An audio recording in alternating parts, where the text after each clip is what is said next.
Welcome to those of you who are just joining us now. We're going to give folks a few minutes to get logged on before we start, so just hang tight.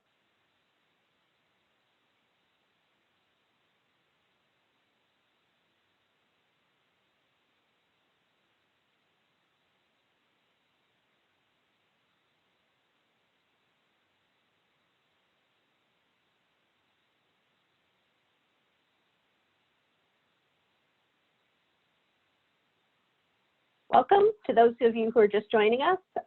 We're going to give a little bit of time for other folks to get logged on, so just hang tight for a minute or so.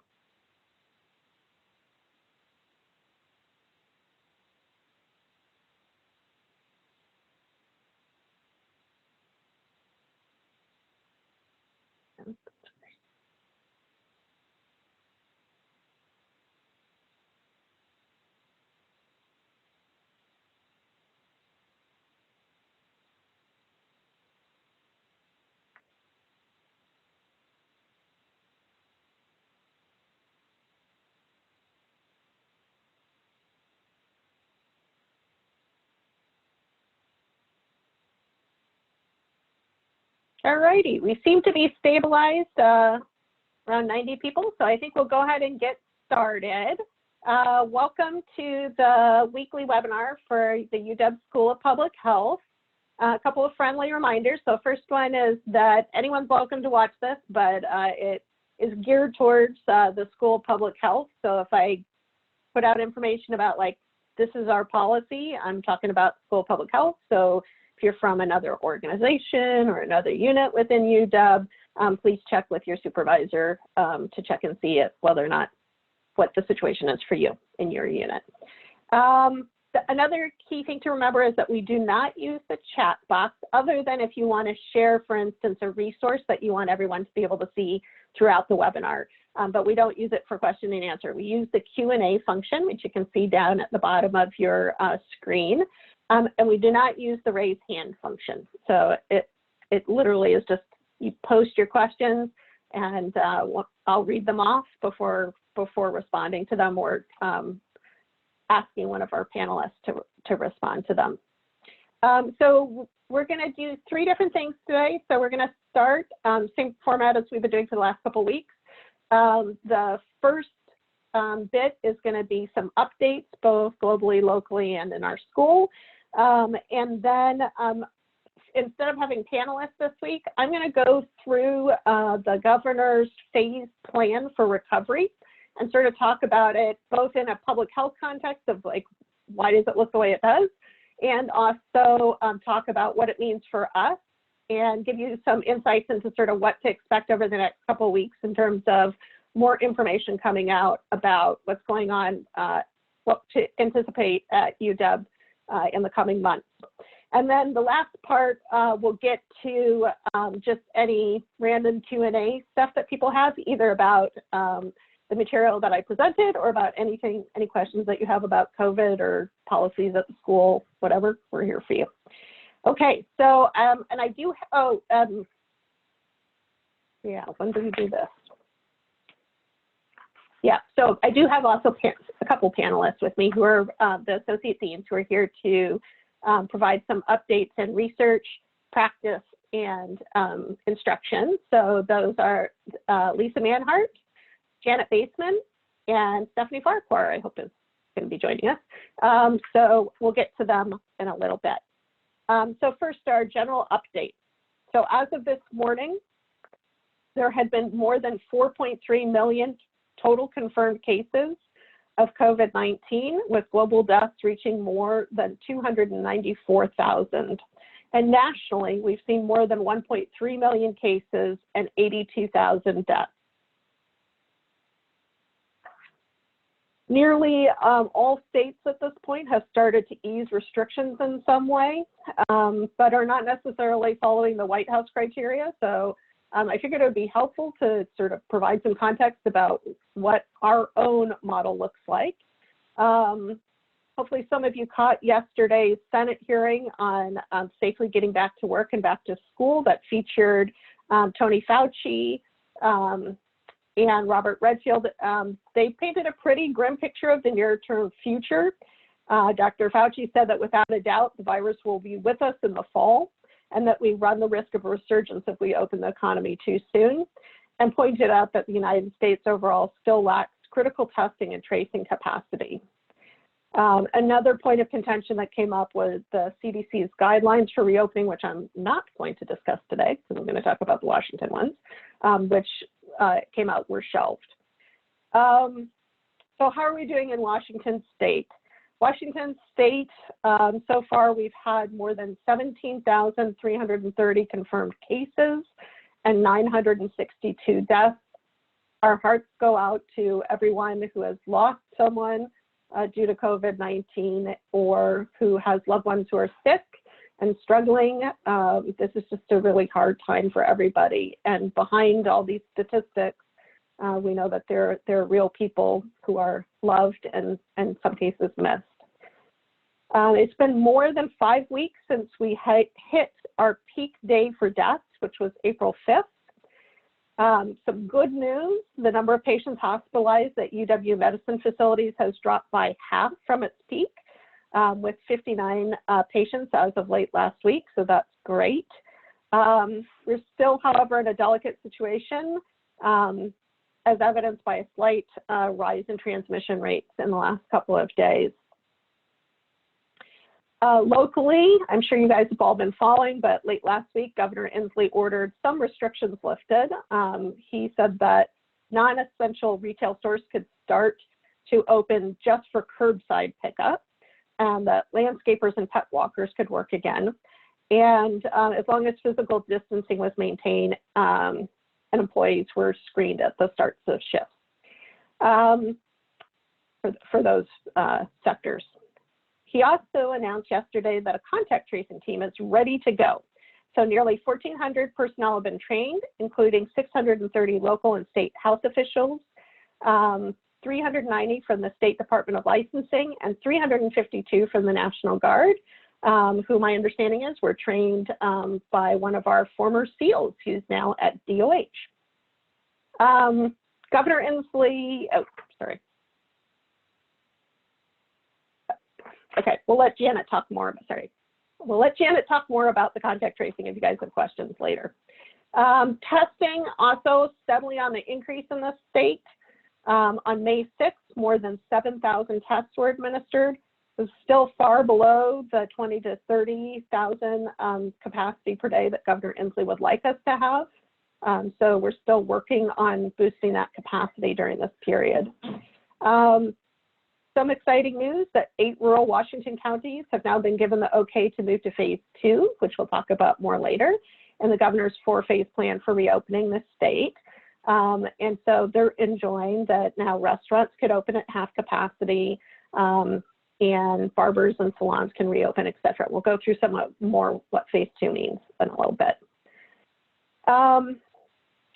So the governor's office also on Monday released new guidance for restaurants to open dine-in service once we do reach phase 2.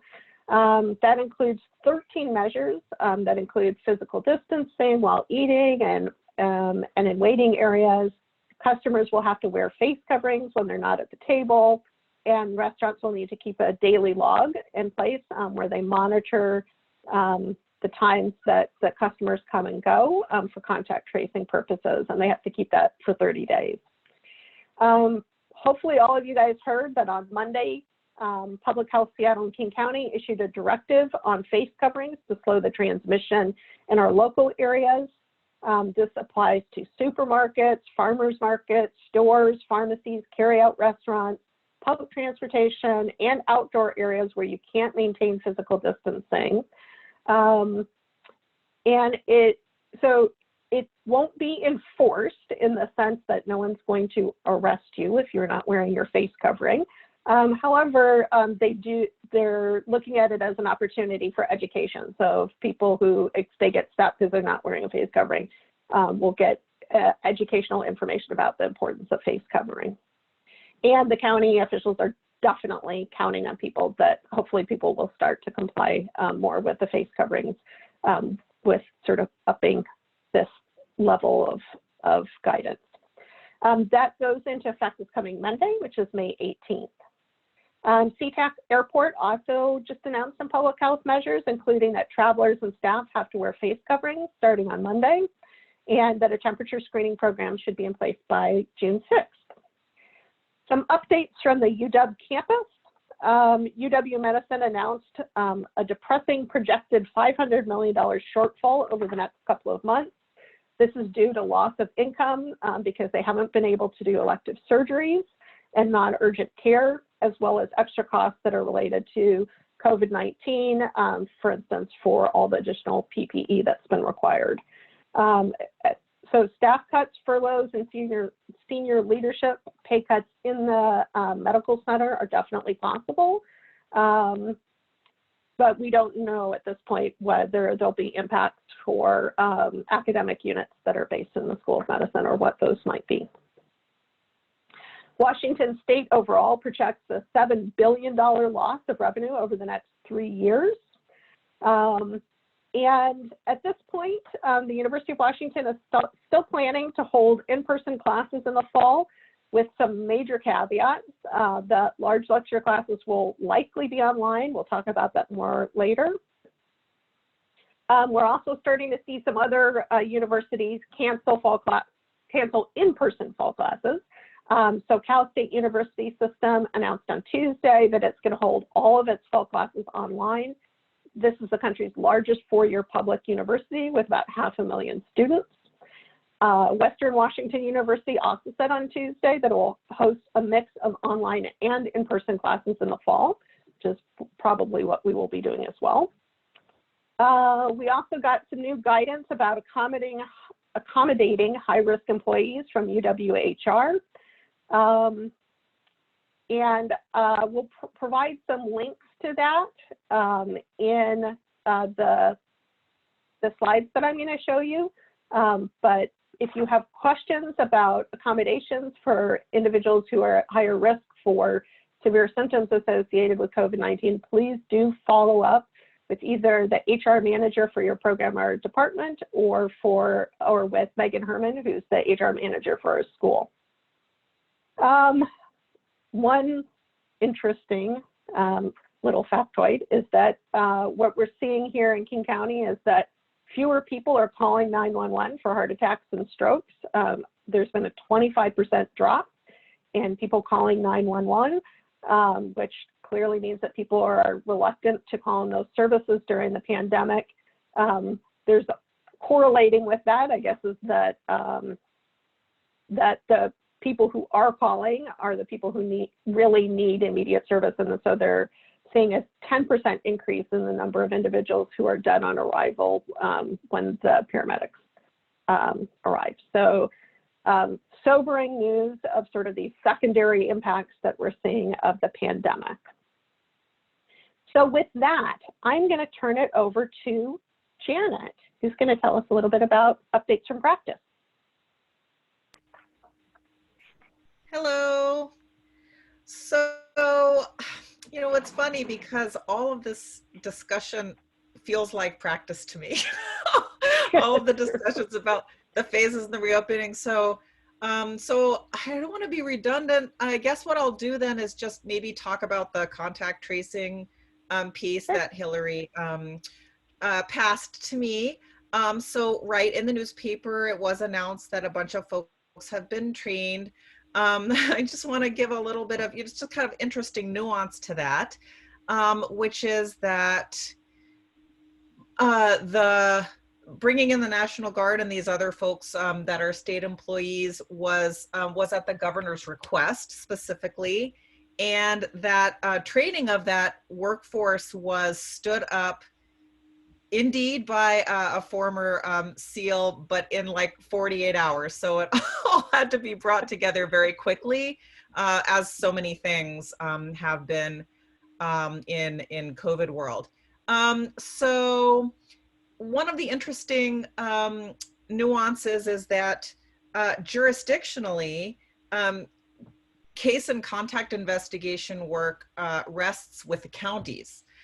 So my understanding is that the state was asked to prepare this workforce by the governor in the event that the counties needed backup or wanted to use that workforce. But ultimately, all of the local jurisdictions have the authority to make their own decision about how they will be staffing their contact tracing needs coming up. So that will be very interesting for all of us.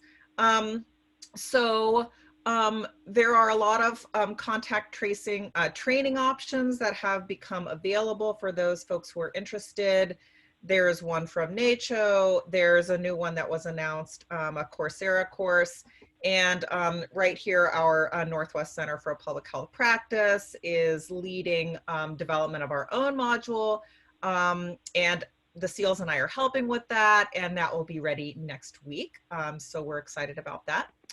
The other contact tracing piece I'll just mention that's interesting is you may have heard in the news about some technology that may be coming available to help with contact tracing. So we at the school have been invited to kind of take a look at something that our colleagues in computer science at UW have developed, and they're impressively far along in what they've done. You know, they've had to stand it up very quickly, and it's kind of has uncertain, uncertain everything, uncertain uptake, uncertain value, but they're, you know, our university is really right in there and has been talking to the state health department about getting an endorsement from Washington State so that they could move forward and use the Apple Google API to kind of build that that common platform, which is kind of exciting from a technology standpoint for contact tracing. So maybe I'll just stop there, and I can answer questions later that anybody has. Okay, sounds good. Thanks. Lisa, you want to go next? Sure, I would be happy to. So with respect to research, we're still seeing lots of interesting and exciting COVID-19 research proposals coming through. So lots of new and creative initiatives on the horizon that hopefully will be funded soon.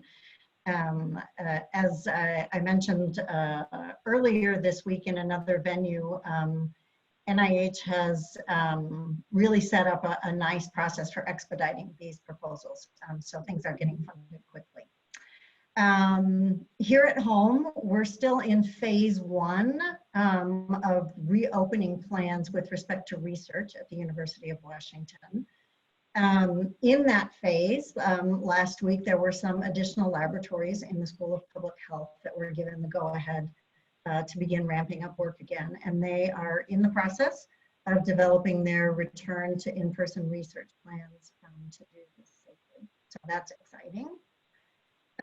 Today does mark nearly 8 weeks since in-person human subjects research was opened on March 19th. In some ways that seems like forever ago, and in some ways it seems like it was just yesterday. Our human subjects division is right now still in the planning phases for ramping up other types of research, non-laboratory research, which is really a lot of what we do in-person human subjects research. This, of course, won't happen until Washington State and actually King County goes into phase 2 of the governor's plan at a minimum.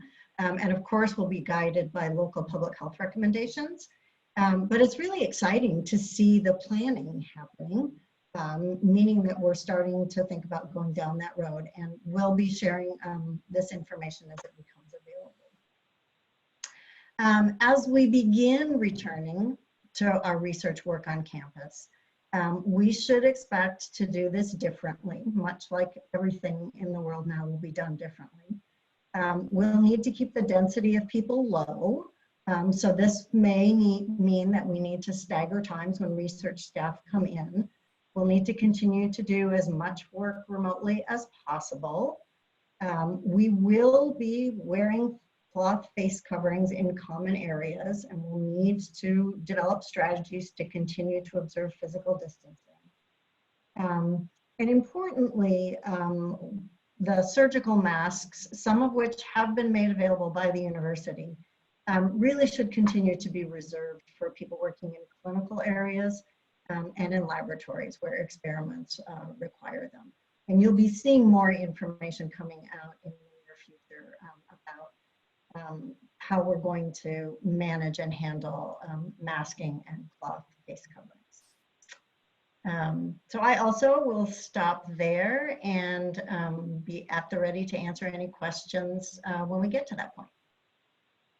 All righty. Thank you, Lisa. And last but not least, Stephanie Farquhar, our acting Associate Dean for Education. Stephanie, want to give any updates? Yeah, good afternoon, everyone. We're now in week 7 of our 10-week academic term. And as a recap from last week's weekly webinar, it's worth repeating for those who weren't able to attend. A couple of numbers. One is that the School of Public Health faculty have taught and are teaching 210 courses this term. We have 1,800 public health students enrolled in those courses, and we have 731 students who will graduate this term as class of 2020. So roughly half and half undergraduate and graduate students. And like all things this term, the School of Public Health has a virtual online graduation celebration scheduled for June 14th at 11 a.m. And the link is on our SPH website. And I can drop that in after I wrap up here. And at this point in the term, we've had so many conversations with students and our TAs and our co-instructors about teaching, and I think that we all agree that online teaching isn't better or worse. It's just different than in-person teaching, and we've learned a lot of different strategies and made adjustments along the way. And a couple that I wanted to talk about that are relevant at this point in the term. For example, now is the time for a lot of dissertation and thesis defenses, and a reminder that these can be held online with committee members attending remotely, and many of those are scheduled for this term. And also in terms of exams, regarding exams, faculty are getting creative with remote exams, including allowing open book exams, allowing group exams, extending the amount of time when an exam is left open on Canvas in case there are sort of IT or computer glitches. Others are using Farquhar, which is essentially a remote proctoring program. And if you have questions about best practices with online exams, feel free to connect with me, and I'll try to be helpful and share with you what I know, or connect you with some well-informed resources. I received quite a few questions and a swirl of discussion regarding the satisfactory, non-satisfactory options, the SNS grading options. And here's what I know based on the latest update. Best students can change the numeric grading of a course to SNS through MyUW by the end of the 7th week, Sunday. So that's May 17th, I think, this coming Sunday. And a grade of S or NS will not raise or lower your GPA.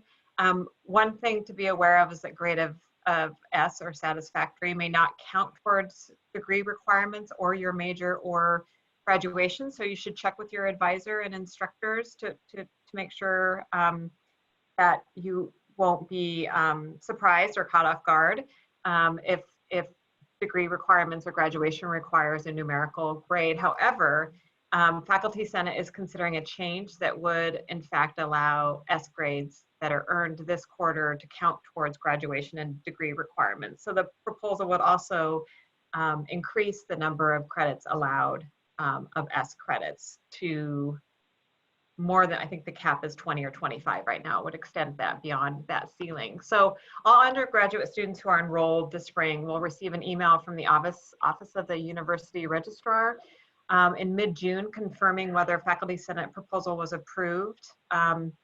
And if it's approved, the message will include a link to the late grading option form, and you can change any numeric grades to S and S before the degree is posted, and the degrees are posted usually around July 8th for graduating seniors. And if you plan to graduate and you discover in the 11th hour that you need additional numeric grades, you can also convert the SNS back to numeric grades, and then you again use the late grading option with the Office of the University Registrar. So there's quite a bit of flexibility, and again, that vote will happen a bit later than I thought. That's what's posted on the website. that there'll be a mid-June announcement about faculty senate vote.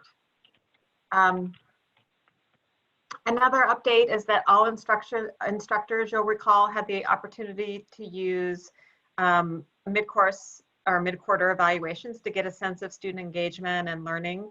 This term, the Office of Education Assessment sent a notice last week that there will be something of a follow-up with end of quarter evaluation. They're calling it the Spring 2020 remote course evaluation form. And they'll include questions about, ask about effectiveness of remote learning and facilitating of remote courses and facilitating their learning, and if the course were offered again remotely, what suggestions would you have to improve the student experience? So again, we'll compare mid-course to end-course evaluations to get a better sense of what's working online, especially if this continues in some form into autumn of next year. Finally, my last update, there was an update issued on May 12th on the UW COVID-19 website. May 12th was yesterday. As a reminder that Hall Health Center remains open to provide medical and mental health care to students. Also, non-students, including faculty, staff, and alumni, are also welcome to seek care at Hall Health, and that COVID-19 related care, including testing, is available by appointment only. They ask that we don't drop in without an appointment. And then just as a side note, insurance companies are required to cover the cost of COVID-19 related care, including the PCR, the nasal swab, and the antibody tests, which require a blood draw. Those are my updates. Awesome, thank you.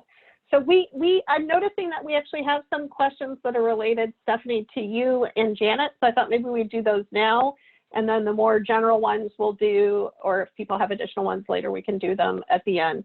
So one question, Stephanie, for you was, are faculty finding that it takes longer to prep for online courses?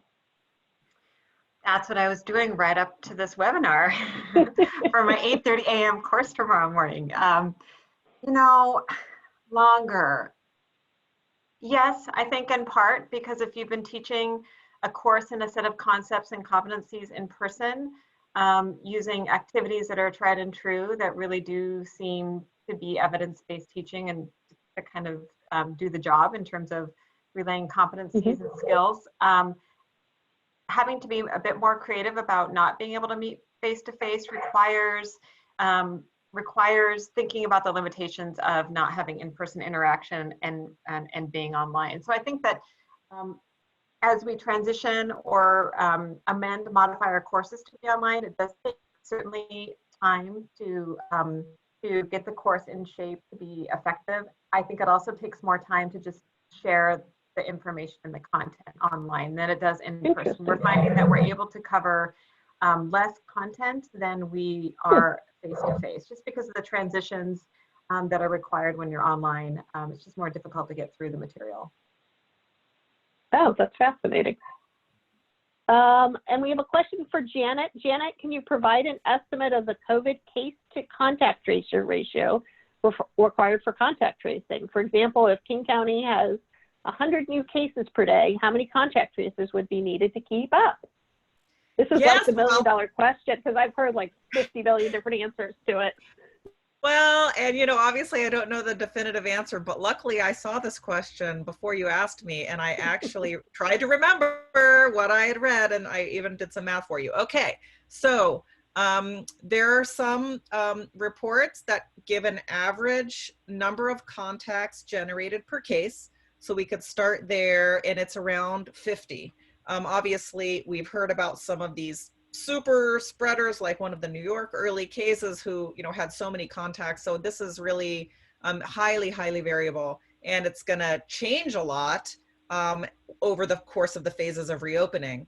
So, you know, this is just a back of the envelope. If we assume that each case generates 50 contacts, the other assumption is from similar data sources that say it takes a team of 5 contact tracers about 3 days to find and get in touch with 50 contacts. So if we take those as kind of our estimates that we would put into answering your question. At 100 cases a day and generating an average of 5,000 contacts from that group, and then 5 tracers taking 3 days to find 50 contacts, we would need 500 tracers. And I would say, and that back of the envelope calculation tells you why we're not going to just doing contact tracing with 100 cases per day. We're waiting till it comes down lower than that. That's not a very manageable number for us. Okay, so I'm starting to see some question about phases. So I'm going to shift over to the conversation about, is this going to let me share my screen? It is. I'm going to shift to my presentation for you guys about recovery frameworks. And hopefully this will answer some of your questions, and then I'm happy to answer the more specific questions afterwards.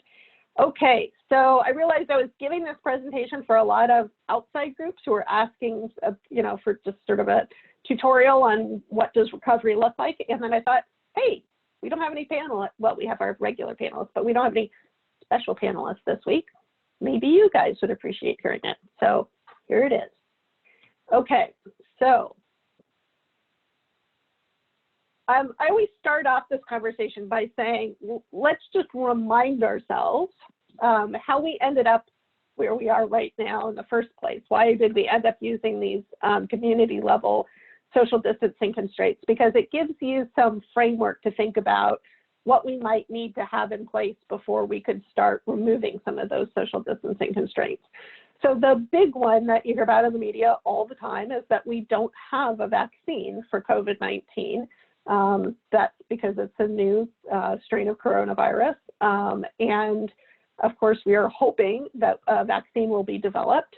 But actually, having the vaccine be really helpful in terms of control will also require that we get good uptake. So we need not just to have a vaccine, but to have it widely available and have good uptake so that we can get some level of herd immunity, or at least be able to protect the most vulnerable members of our population. So that's still a problem for us.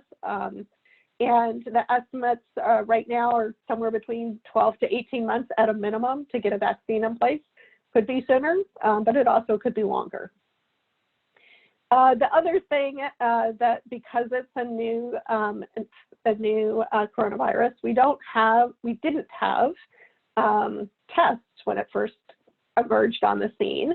The kinds of tests that we use to detect infectious diseases, in order for them to be specific enough, either PCR tests or antigen or antibody tests, we actually have to have both the sequence in the case of the PCR test and then actually samples of the pathogen to be able to produce those tests. So it took a while to come up to speed and get those available, and it definitely has taken a long time for them to become more broadly available and a large number of them available, particularly the antibody-based tests to check to see whether or not people have previously had an infection. And we're still not at the testing capacity levels that we would like.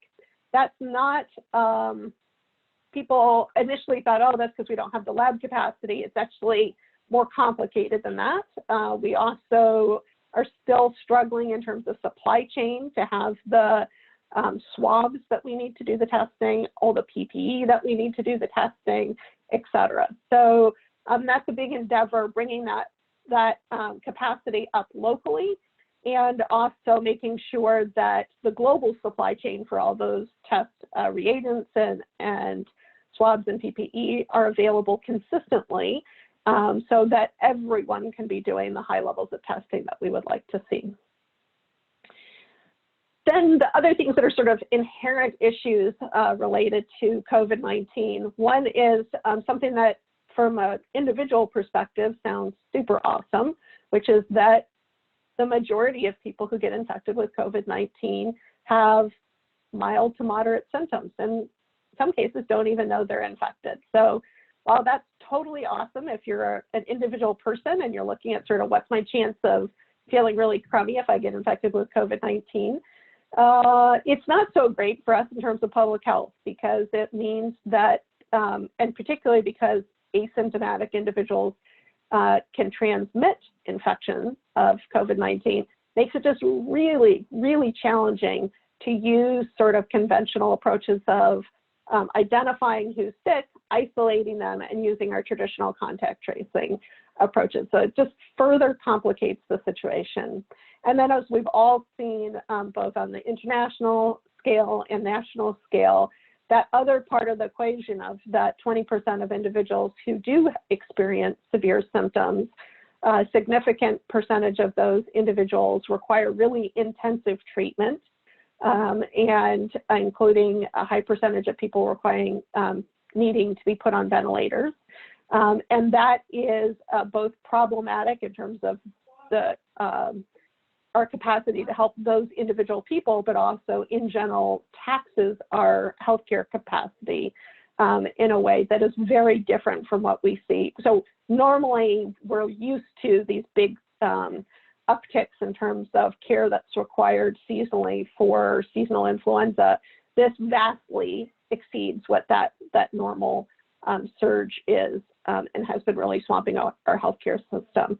That, combined with the not wanting to have, being concerned about cross-contamination between patients who are COVID positive, when we're dealing with a lot of COVID patients, and other folks, has meant that we've had to really restrict elective procedures, and that, as I mentioned before, has caused really financial hardships for most organizations that provide healthcare. So, and for sure for the hospitals. So, so taxes our ability to provide effective treatment for the people who have COVID. It also taxes our ability to be able to provide effective treatment for people who just have the normal things that people get sick with every day.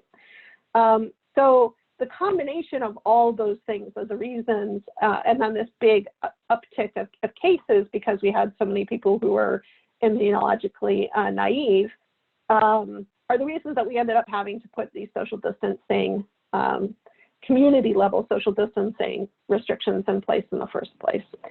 So now that we're down on the downward part of the curve, the question is, how do we get back into something that looks a little bit more normal? And one of the first sets of guidance that came out was in mid-April, that came from the White House. They provided a staged framework for reopening that laid out different phases and how you might transition from one phase to the next. But the overall concept behind the White House guidance was that states would need to meet certain criteria to be allowed to start relieving restrictions. They would remove those restrictions and then sort of hold tight for 2 weeks, see whether or not they saw another uptick of cases. As long as they didn't see an uptick of cases, they could move on to the next phase and so on.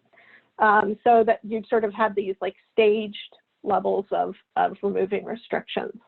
I think it's important to keep in mind, though, that in terms of jurisdiction, this is kind of something that Janet alluded to with contact tracing, but under federalism, one of the powers reserved to the states is protecting public health and safety. And so these decisions about what the criteria should be for removing restrictions and when they should be removed and in what order really is a decision that is reserved for the governors and the states. So that makes sense in terms of each state across the United States is experiencing this pandemic at a different place. Each state has a different culture and political bent and sort of tolerance for weighing public health versus economic impact. And so governors are able to sort of assess what their state can tolerate, but it has resulted in us having this very patchwork response to lifting restrictions. And from a natural experiment perspective, will be interesting for someone in the future to go back and look at how did the different approaches that different states took impact the overall number of cases that they had, and also resurgences and things like that. But right now, we're sort of in the thick of things. So what's going on in Washington? Oh, so I should say too, while we're there, when the White House guidance first came out, my reaction to it was it seemed very aggressive in terms of lifting restrictions compared to what I had expected, based upon the messaging that I was hearing from Public Health Seattle and King County and from Washington Department of Health and our local elected officials here in Washington State.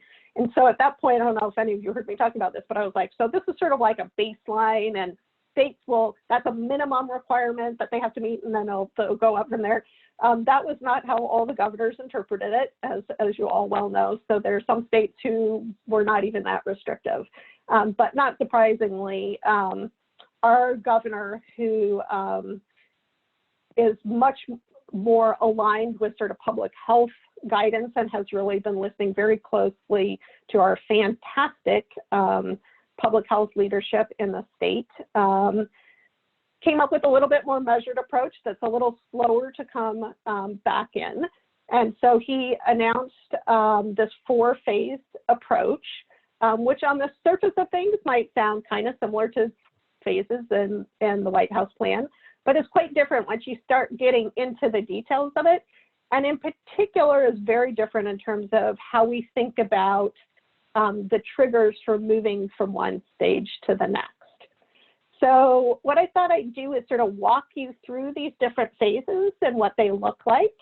And something to keep in mind as we're looking at these is that, that the specifics about when we get to move from one phase to the next has not actually been decided yet, and has not been made public. I'll tell you what we do know, or sort of what's being sort of thrown around.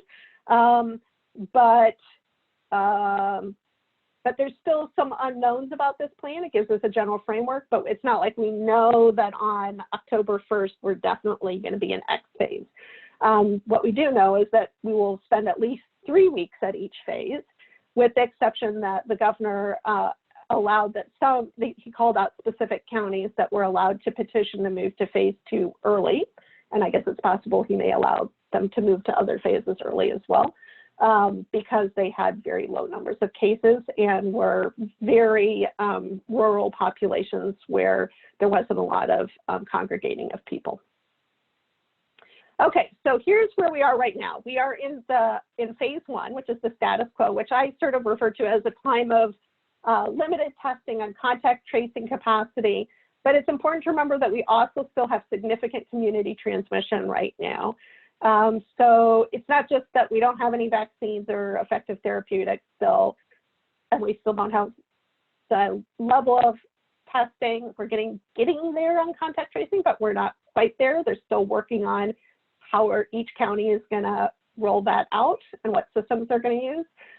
So all of those mean that we're still in this sort of very preliminary phase where we are still pretty much under stay home, stay healthy, with some small perturbations. So under stay home, stay healthy, we're all really supposed to be social isolating, and there's still pretty significant guidance and protections for people who are vulnerable, but we're asking pretty much everybody to stay home unless they're working in an essential industry or one of the industries that he's starting to phase in.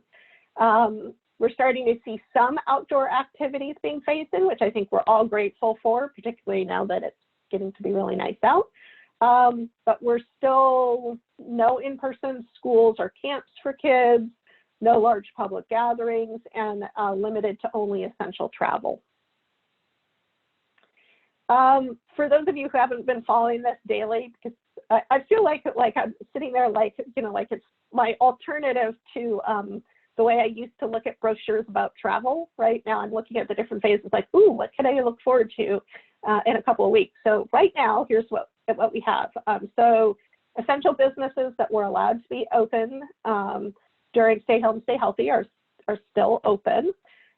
We are existing construction that was, I have a typo there, that meets the agreed upon criteria. They had a huge set of criteria for construction to be open. If you meet those criteria, then construction is able to be open, and that includes now some residential construction. Landscaping is allowed, hiring people to do landscaping you could always do your own landscaping. Some retail with curbside pickup only, automobile sales, car washes, pet walkers, those kind of things. We're starting to see these sort of what I would call very low risk activities because they involve mainly one-on-one interactions as opposed to you going out and interacting with a lot of people. We're starting to see those being phased in during phase 1. And I think it's important to know, like, what are we doing at UW during this phase? So, because for most of us, it feels like we're still doing the same thing we were doing before. We're just Zooming from home. So yes, we are continuing to restrict on-campus and in-person activities because we're still on stay home, stay healthy. But we do have a couple work groups at the university level. So we have a return to work in-person group and a return to school in-person work group. The return to work group, which is being led by Margaret Shepard and Denzel Sweet. They're developing detailed guidance for who can come back to work in person and when as we progress through phases 2 through 4 so that we're ready to roll those out as we get to those phases. And also developing detailed guidance about what kind of safeguards need to be in place in order for us to be consistent with the governor's guidelines for those different phases, and also to, because the governor's guidance is consistent with public health good practices, these are also things that we're excited to see being put in place and articulated. They're also working on developing some planning documents for units to help them prepare for the next couple of phases. So just give sort of a heads up to those of you who are in leadership positions to expect those to be coming out in the next week or 2. This is kind of similar to, like, remember when we were first starting and we did a bunch of surveys to figure out what stuff do you need to be able to work at home, right? So we're trying to sort of do a landscape mapping and do some checklists to make sure we were all ready for when we have to start working from home. This is sort of the same thing, but in reverse. Just sort of readiness, preparedness stuff for individual units. The return to school group is being led by Phil Reed at the campus level with Joy Williamson-Lott, who's our fabulous new dean of the graduate school. And they are developing guidance about what summer session B and fall quarter would look like under the different scenarios that the governor has laid out. So we don't know what phase will be in come fall, whether it be 2, 3, or 4. So they're really modeling out, here's what it would look like under 2, here's what it would look like under 3, here's what it would look like under 4. And also, so we should expect to start seeing some of that information coming out next week. And also they're starting to work with the associate deans to sort of figure out, making sure that each of the units is figuring out for themselves which classes would be online under different scenarios, et cetera, so that we can start mapping that out. So if you are an instructor for the fall or for summer session B, expect to be contacted by Stephanie Farquhar in the next week or 2 with some questions about capacity and things like that, because we're trying to assess what other things we need to do to be prepared. There's also a group on campus that's really focusing on making sure that we have a robust supply chain for things like personal protective equipment. Right now, they've been focusing on those disposable masks, but they're also working on hand sanitizer availability, cleaning wipe availability, cloth face masks, now that we have a requirement from Public Health Seattle and King County to have cloth face coverings. So there's a whole group that's working on that, and they will take care of large amounts of purchasing and make those supplies available at cost to the unit, just because we have better purchasing power when they do it in bulk. And then we also have phasing in of more in-person research, which Lisa alluded to. So I won't spend too much time on this, other than to say she mentioned this for research groups that want to return to work in person. The PI needs to submit a plan for how they're going to handle and make sure that they put into place all the safety measures that are needed. And that plan needs to be approved before the researchers in that group can return in person. That being said, all work that can be performed remotely must continue to be performed remotely. Mary Lindstrom has been super clear about this. So just because you've been cleared to come to work doesn't mean that you should do everything in person. If you can do your data analysis and you're writing at home, please just do your experiment that needs to be done on site in person, and then take the rest of it home and spend most of your time at home. We're still really encouraging people to focus on the physically distancing from each other and social isolation. During this period, also super clear guidance that accommodations need to be made for people who can't return to work, either because they have personal reasons that they're high risk, they don't feel safe, they're taking care of someone who's high risk, they have kids that they have to take care of at home, etc. So make sure if you are feeling like you're being pressured into returning to work and you have good reasons that you cannot return to work in person, that you talk to your PI about that, but also talk to your HR people if you're feeling vulnerable. And then, as Lisa mentioned, we still have in place restrictions that we've had previously related to human subjects research, field work, and travel during phase 1.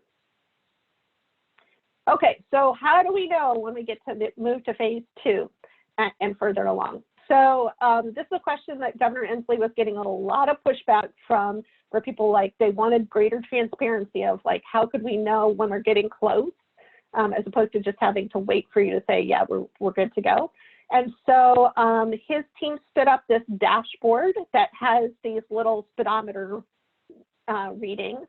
And there's 5 of the little dials, and that synthesize sort of our readiness across 5 different data categories. So that data categories are COVID-19 disease activity, testing capacity and availability, case and contact investigation capacity, risk to vulnerable populations, and healthcare system readiness.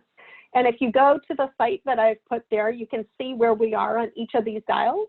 And next to each dial, as you see here shown from a screen grab for the COVID-19 disease activity, they actually show you the specific data sets that they're looking at in order to come up with that sort of where they are on the dial.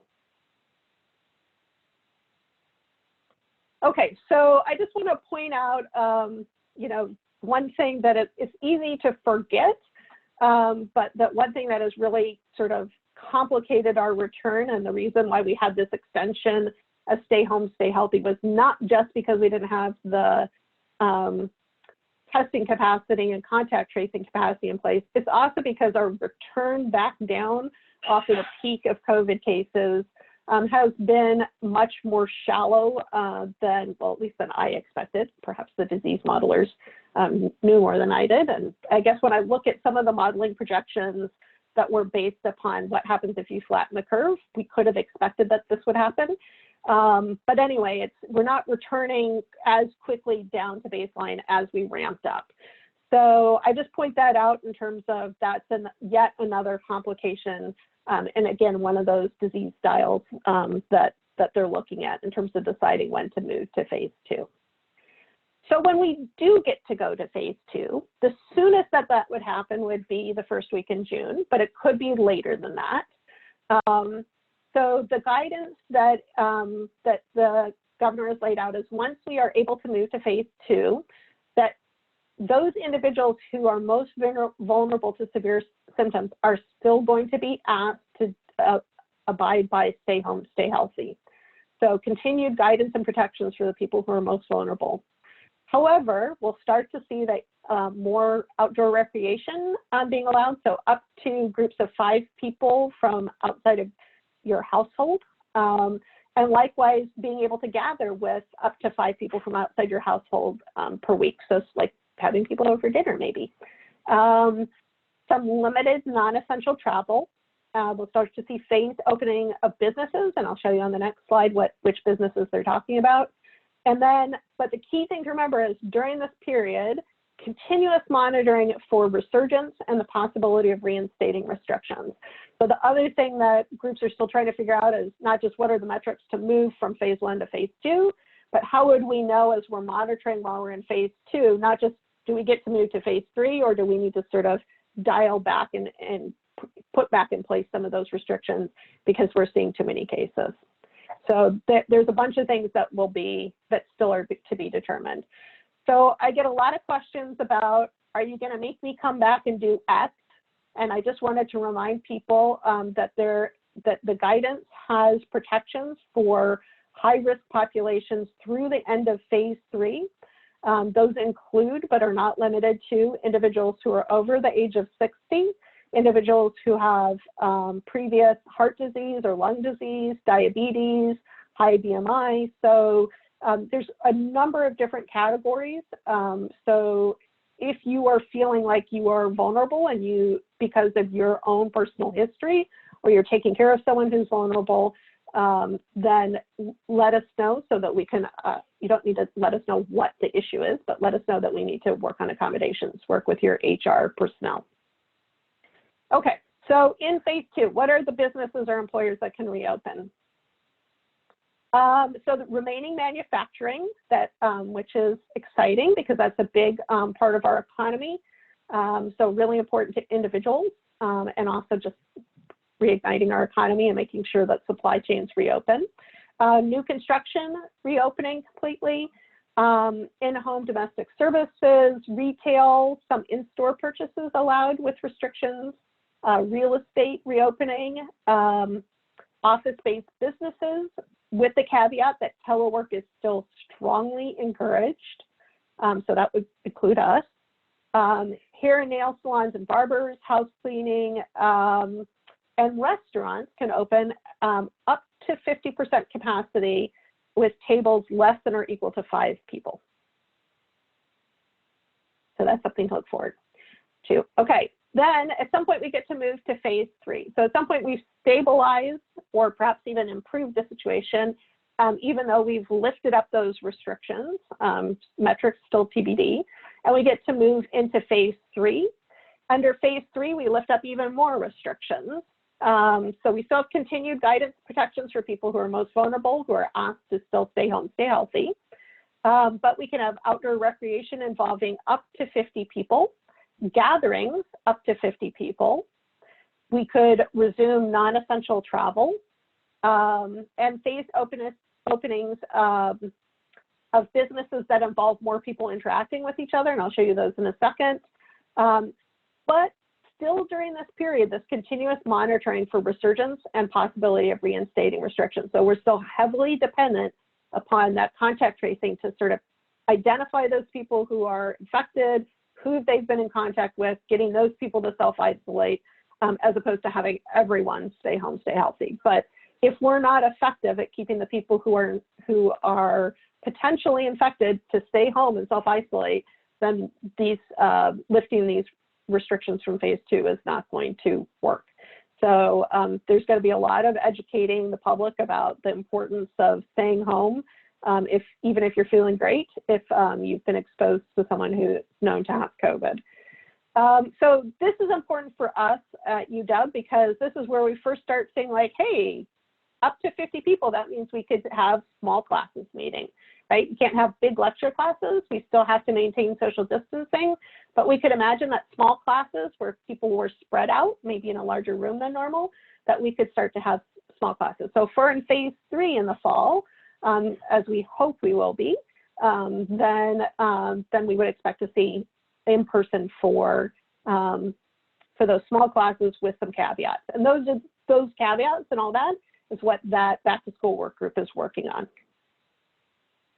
Okay, so for those of you who are wondering like what goodies do I get as a result of going into phase 3, restaurants can be open up to 75% capacity and tables up to 10 people. Bars can be open up to 25% capacity. Indoor gyms and movie theaters at 50% capacity. All government agencies at that point can reopen, although telework remains strongly encouraged. Libraries can reopen, museums can reopen, and all other businesses that they haven't yet listed except nightclubs and events with more than 50 people. And then we get to finally, like, as long as we're able to keep things at a manageable level for at least 3 weeks, with lifting all those restrictions, or perhaps even get down to a lower level, depending upon what the criteria are that are defined, then we can eventually move to phase 4. And I think phase 4 is more what people consider to be sort of new normal. Once we get to phase 4, the people who are most vulnerable to severe symptoms can resume public interactions as long as they're still physically distancing. Resuming all outdoor recreation, allowing gatherings with more than 50 people, still allowing non-essential travel, so I think more people traveling at that point. And unrestricted staffing of work sites as long as we're still practicing physical distancing and good hygiene, which are some pretty big changes from where we are now, which is why I'm not calling it normal. I'm calling it the new normal. And so that's what you could expect at that point. So, and for those of you who are like holding out for like, when am I going to be able to go to a football game? This is when we might imagine seeing large sporting events opening, concerts opening, nightclubs opening. Okay, so where might we be in the fall? So as a reminder, there's nothing inherent about timeline that's in here. And there's still a lot, people are literally working on the details of like, what should be the triggers to move from one phase to the next? What should be the triggers that we need to reinstate things? Those are all really active, ongoing discussions. But what we do know is that the earliest possible start date for phase 2 is early June, because that's what it would take to be 3 weeks into phase 1 for us. And we've been told that each phase will last a minimum of 3 weeks. And that it will be a minimum of 3 weeks to get to each of the next successive phases. That being said, it is possible that we could be at phase 2, phase 3, or phase 4 when we enter fall quarter. We just don't know what's going to happen in terms of whether or not we're going to see resurgences as we start to lift up some of the restrictions in phase 2. If we see too many new cases, we may stay at phase 2 for a long time. And that just is something we don't know at this point. So those are all big questions that are both dependent upon what metrics are decided upon and also just how the pandemic progresses. Okay, so I should say, just in terms of like, what could you expect? It's not really until phase 4 that you could expect that we could have, for instance, large classrooms meeting in person. So I would say phase 2 and phase 3, we're still looking at large classes, for sure, large classes online if we're there, if that's where we are in the fall. Okay, so what to remember while we're still in phase 1 and throughout this journey. There's a lot in the news about moving to different phases and things reopening. And so it's sort of hard to remember that we are still under stay home, stay healthy for everybody, not just for vulnerable populations. So do want to encourage everyone to continue to stay home and note that even as we move into phases 2 and 3, there's still going to be a push that people who can work from home probably are still going to, we're going to see some guidance asking people to work from home if they can, although being a little bit more flexible about it than we are right now. And then I also wanted to remind everyone that we have guidance that just came out from Public Health Seattle and King County about face coverings that goes into effect on Monday. So as you start to, when you have to go out for groceries or if you're going out to get some exercise outside, which is great, please make sure that you're maintaining that 6 feet of social distancing, that you're wearing a face covering. They have some great guidance on that. If you can't keep 6 feet apart from people. And remember that that's not just for your safety, it's for other people's safety as well. So for instance, when you're going to the grocery store, you might be like, well, I'm gonna sort of stay out of people's way and move out of the way. But keep in mind that you are going to have to come within 6 feet of the person behind the counter. And that person behind the counter has to come within 6 feet of pretty much everybody who comes through their line during the day. So they're getting exposed to a lot of people. So you wearing a face covering can help to protect them from unnecessary exposure. So, you know, none of these things that we have are magic bullets. None of them are perfect in terms of, you know, completely preventing exposure, but the combination of social distancing, both staying home when you can and keeping 6 feet away from people when you can't, doing good hand hygiene and wearing face coverings when you're out in public, those are all ways that we can create this net of factors that help to reduce the risk to not just us, but the people that we interact with every day. So that's it in terms of what I had prepared, but we'll return to questions. Yeah, let's see if I can just go back to the stop share. Okay. And answer questions for the last part. Okay, so let's see what we have. Okay, so first question, which I feel like I get every week, and I know people are anxious about it, is whether school public health is planning on doing any furloughing or FTE reductions for faculty and or staff, like the School of Medicine. So first of all, I actually don't know whether that is true for the School of Medicine or not. I have heard that it's true for the medical system, but I don't know whether it's true for the School of Medicine. So I think it's important to differentiate between those. So the answer is no, we do not currently have any plans to do furloughing or FTE reductions at this point due to COVID-19. So we're not doing any preemptive budgetary, you know, furloughing of individuals at this point, other than in cases where, so like the cases that would have happened anyway, regardless of COVID-19, like, you know, big grant is not renewed. Those are cases where people who are paid from that grant may need to be furloughed or laid off, just as they would under normal circumstances. We're still asking supervisors to work with our HR folks, though, if you're planning on doing that, just so that we can be sensitive to the really unusual situations that we're finding ourselves in. And we're also working really hard for when there are people who are, you know, have lost funding or aren't able to do their work, that we're trying to like move them around within the school. And then I would say, you know, we remind people that we do have hiring restrictions. You know, we are trying to sort of map out what it might look like if those hiring restrictions go on for a significant period of time, how we will deal with sort of gaps in terms of when people leave us for other reasons, for their own reasons. And so those are things that we're still working on contingency planning. We will have greatly reduced number of faculty hires searches that we do this coming year. So we're really lucky. We got some really great people last year and this year. So we'll be focusing on taking care of our current community.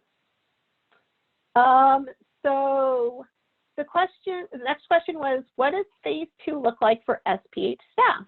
Do we have a phased return to work plan with an expected timeline? So that is what the return to work group is looking at. Now I wish I hadn't put away my slides so I could go back and show you what phase 2 looks like. During phase 2, there's still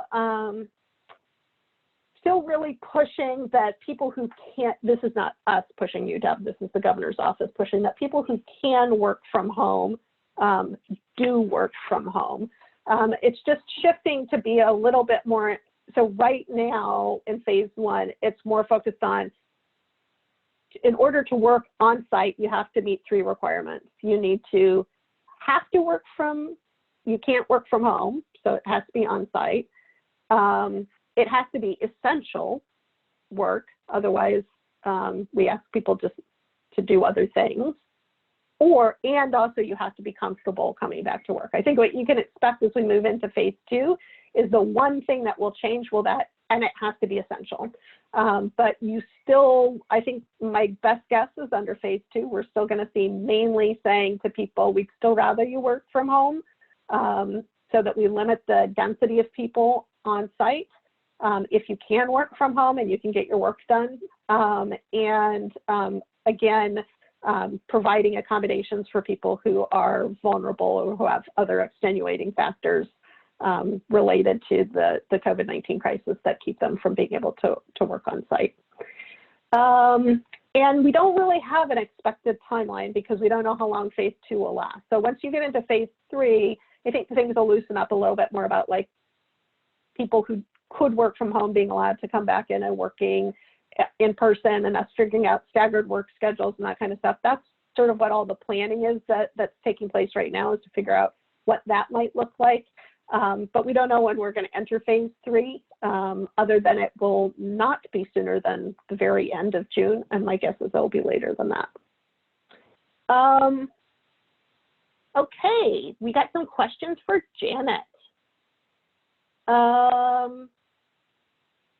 Oh, this is an interesting one, Janet. And I don't think we've answered this one already. So it's that we looked at best practices of ratio of a team leader to like contact tracers. Yeah, it's a great question. Jim always has the best questions. Jim is like our regular participator and always asks good questions. Looking forward to Jim's questions every week. Okay, so this is such a good question. I don't have an answer, but I'm going to tell you what I do know. A lot of folks have issued guidance on, how to roll out the contact tracing workforce. ASTO, Resolve to Save Lives, NACCHO, nobody from my recollection has addressed this, what's the right ratio of team leader to contact tracers. One of them did say, if you're going to have a lay workforce, you need team lead supervisors. That's either like an epi or, a public health nurse or a disease investigation specialist. In Washington, I believe I heard that they were thinking about having a ratio of like 1 to 15, which sounded like a lot for one person to me, but that may have just been an early estimate. But to your point about, the opportunity for evaluation, I couldn't agree with you more. And I hope that somebody will decide to invest resources kind of federally into planning evaluation that looks at all of these things that are being done now before we kind of forget what happened and what we fixed and what we tried and what we realized was better a different way, so that we can capture some of these lessons. But to this point, this particular question remains unanswered for me. It's a great one. Yeah.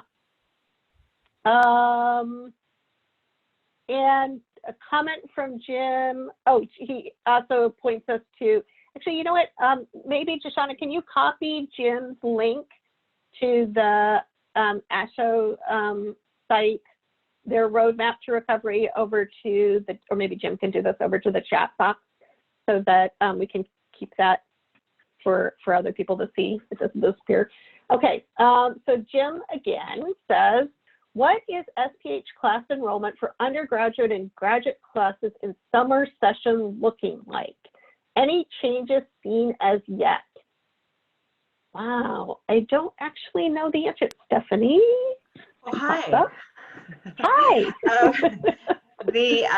We don't see any marked change in summer numbers. Our enrollment in courses is quite low anyway, but we really don't see any notable change. For autumn term, there's sort of our normal fluctuations, and I don't think we can really attribute it to as a COVID reaction. We have a slight decrease around 5% maybe in the MPH, and then just as an example, and then the MS, the Master's of Science degree is up a little bit. So, they sort of balance each other out, but we're not seeing anything that is abnormal or worrisome.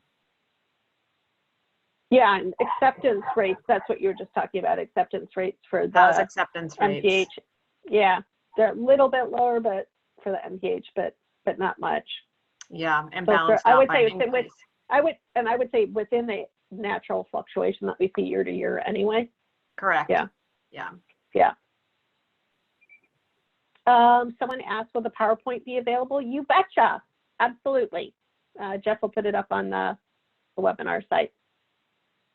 Someone asked, do I know if tattoo parlors will be included with nail and hair salons in phase 2? That's a great question. So I heard some mumbling that maybe not, and I'll give you sort of a little insight into, again, I don't have the inside scoop on this, but to like why they might be considered different from nail and hair salons. So I know that like with dentistry, the dentists are having a really hard time in terms of the going back into work because so many of the procedures that they do generate aerosols, which obviously creates a higher risk for transmission. And even though tattoos, it's not, you know, that kind of aerosol, I don't know. I sort of heard something that they might be in a different category, so I don't know. But it's a great question, and we will all be watching to see. What advice do we have for graduate students preparing for autumn quarter, housing, funding, etc.? So we are really pushing hard on the Back to Work group to get out some guidance. I think here's what I can sort of say that we're pretty sure we know. I would say 99% sure we know is that for sure there will be some online instruction, and we are trying really hard to make sure that there is some in-person instruction, but it really depends upon which of those phases we're at.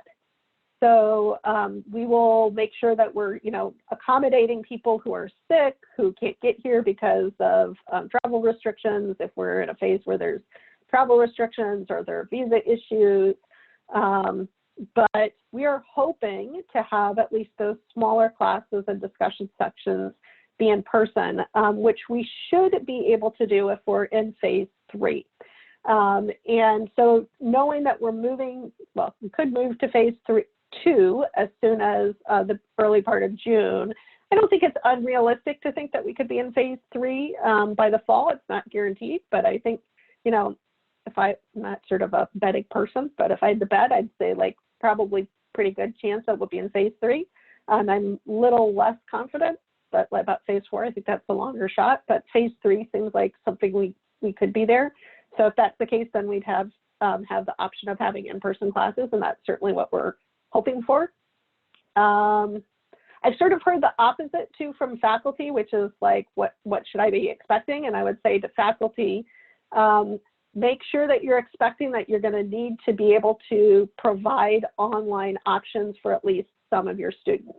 So if you're teaching a big lecture class, the only way that a big lecture class would be in person would be as if we're in phase 4 and we knew we would be in phase 4 far enough in advance that we could plan on that. And that seems pretty unlikely. So I'd say big lecture classes, plan that the lecture will be online.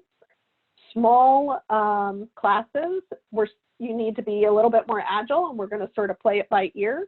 But we should have some more guidance for you out in the next week or so about what to expect between those different phases, what to expect. But the big question mark then is, which phase will we be in?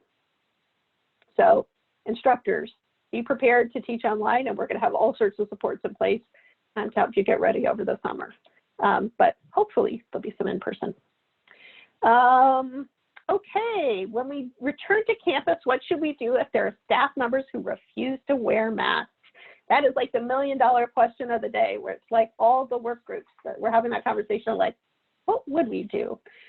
So we're, you know, I think refer back to the guidance that Jeff Duchin just released from Public Health Seattle and King County about, note that it's wearing face coverings, not wearing masks, but I think that's probably what you meant. So it's not that they've been pretty clear that it's not enforceable in the sense that they're not going to arrest people for not wearing face masks. And there are some good reasons why some people might not be wearing a face mask. For instance, if you were on oxygen or if you had COPD, those could be good reasons, but like you don't want to impair your ability to breathe. So I think, you know, that what they're saying is that those, when people are not adhering, those will be opportunities for having educational conversations So I guess you would expect if someone is not adhering to it, that they would have an educational conversation with their supervisor. We're going to obviously have to prepare supervisors for making sure that people understand how to handle those situations. But yeah, we're grappling with that and trying to figure that out. But we do not expect you to, like, you know, we don't want our community to turn on each other and start griping at each other. We're going to try and figure out a good way to deal with this.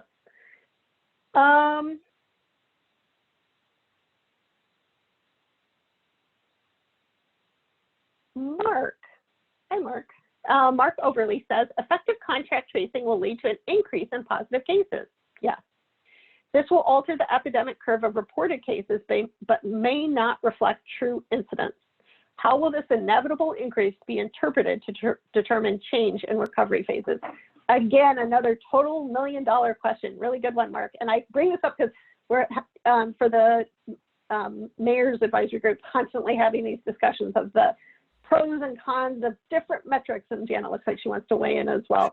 And so I think that the sort of like easy answer is we're not going to look at a single metric, right? So that's why he doesn't just, why the governor's site doesn't say like, we're just going to track this one thing. It's sort of like, here's a bunch of different data that we're looking at that reflect sort of overall caseload.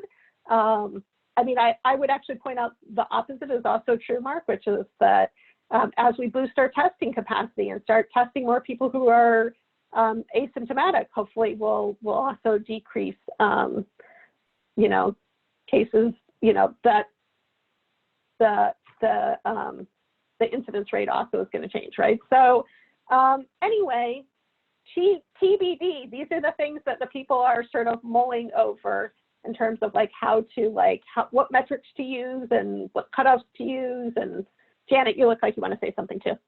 Well, it's only because I always want to answer any question from Mark. Okay, so so it's like I mean, Hilary pretty much summed it up, but it's really interesting that in order to answer your question, we have to have at least some, you know, metric for, you know, what that incidence level is that we're capturing at any given time. And that's under discussion. And apparently, and there's no consensus on it as of, you know, what I heard about these discussions last week. And so apparently there is some guidance in the CDC recommended report that hasn't been released formally yet. And then, you know, and then some people saw what it was, and then, you know, there's still like discussion in Washington about whether we would even go with that and what those other factors are also. So I guess, you know, we get to deflect your question until we have those metrics, and then, you know, could figure out how to incorporate whatever we do better during the next phases and figuring out what to do next. Yeah. Wow, someone asked, what about local leisure travel and use of Airbnb in phase 2? Yeah, so phase 2, when I'm looking right now, I keep this like on my desk. Oh, you can't see it, darn it. Here we go. Well, that does work. All right, I keep the plan in front of me at all times. So phase 2, like I said, it's like a little brochure of like things to look forward to. Under phase 2, it technically says limited non-essential travel within proximity of your home. So I think one could reasonably interpret that to mean that local leisure travel would be okay, whether or not it's to hotels or Airbnbs, I don't know. I know some folks in the Airbnb industry had been in contact with folks in DEOHS about guidance for cleanings and how to safely reopen. So I think they're thinking about those things, but TBD, but not completely out of the question. And obviously, with the caveat that I don't get to decide, someone else who gets to decide who's at a higher pay grade. Okay, question from Marianne. If a faculty member is particularly at risk for COVID, will he or she be allowed to teach the regular class online in the fall? And so, yes, Marianne, we obviously, we care about you guys and your health and well-being, and yeah, we are going to accommodate you. So we'll figure it out. You know, I think, you know, technically the answer is like, oh, it depends what phase we're in, but I don't want you guys teaching if it's not safe. So, and if you don't feel safe, so we'll figure it out. So we're there for you. We got your back. Ellen has a comment on big lecture classes. They work really well as recorded lectures. I did my BS at an institution where taped lectures were common to serve more students than those necessary huge classes. As long as there's a TA available to answer questions and enough discussion sections, there's no problem. It also cuts costs with more easily serving students. We may finally learn how to do this at UW. Yeah, I think it sort of sets the stage for us to think a little bit, like to take that jump into flipped classes, which is a hard one that, like, we've been talking about this for a long time and some people have already done it. But like having the sort of the more traditional lecture part of it recorded, obviously we'd like to be able to have in-person sessions again at some point, even for that larger setting. But thinking about, you know, in the short term, having these smaller discussion sections, hopefully in person. If not, at least that it's easier to have those conversations and communication with the smaller groups online. And yeah, looking forward to like being able to flip classes in the future as we all get a little bit more comfortable and proficient with the technology. Okay, I have another question from someone that says, my job requires extensive work travel for marketing and recruitment. Do we know which phases the UW will allow domestic work travel? Apologies if this was already covered. So we do not, but I'm gonna look back again at, so in general, we try and stay right in step with the guidance that we're getting from Public Health, Seattle-King County, and the Department of Health, as do our local elected officials as well. So, so I would say look at what their guidance is, and I'm looking at